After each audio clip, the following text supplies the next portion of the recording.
ኢየሱስ የሚለውን ስም በሰማን ጊዜ ሁሉ በሰማይም በምድርም የሚመስለውም የሚተካከለው ምንም አይነት ነገር የለም።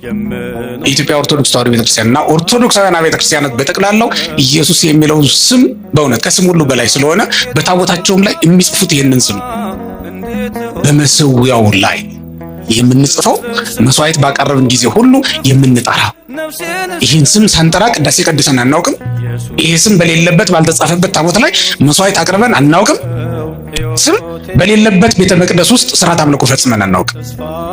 ቅዱሳን ሁሉ ይሄ ስም የተጻፈባቸው ናቸው። በዚህ ስም ያመኑ፣ በዚህ ስም መከራ የተቀበሉ ናቸው።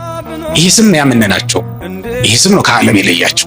ይሄ ስም ነው ያጣፈጣቸው። ያጣፈጠንም ይሄ ስም እኮ ነው ክርስቲያኑ ስማችንን የቀየረው። ዛሬ ኢየሱስ ብለን የምንጠራው ከኃጢአት የምንፈወስበትን የምንድንበትን ስም ነው ኢየሱስ ብለን የምንጠራው ማለት።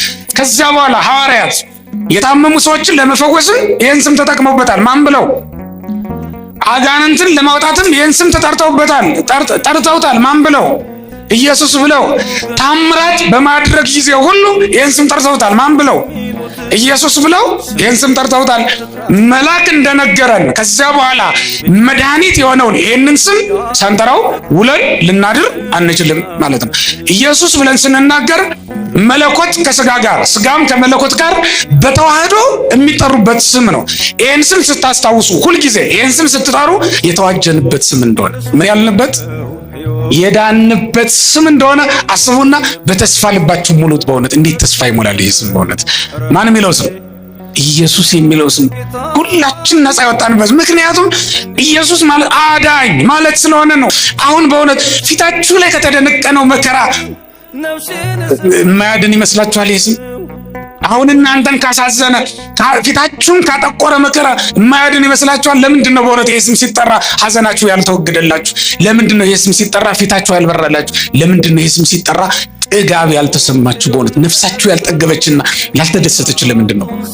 አሁን ሁላችንም በእውነት ይህ ስም በተጠራ ጊዜ ከሐዘናችን የምንጽናናበት ከስራታችን የምንፈታበት ልንሆን ይገባል። ምክንያቱም ሐዋርያት ገንዘባቸው ይሄ ነው የነበረው፣ ሌላ ግን አልነበራቸው ሌላ አልነበራቸውም። እና ይሄ ስም መርከብ ሆኗቸው ባህር ተሻግረውበት፣ ይሄ ስም ልብስ ሆናቸው ደምቀውበት፣ ይሄ ስም ጌጥ ሆኗቸው ተሸልመውበት ነው የኖሩት። ኢየሱስ ልበል ኢየሱስ እርሱ ነው ሕይወቴ፣ የምኖርበት ተስፋ እርሱ ነው እረፍቴ።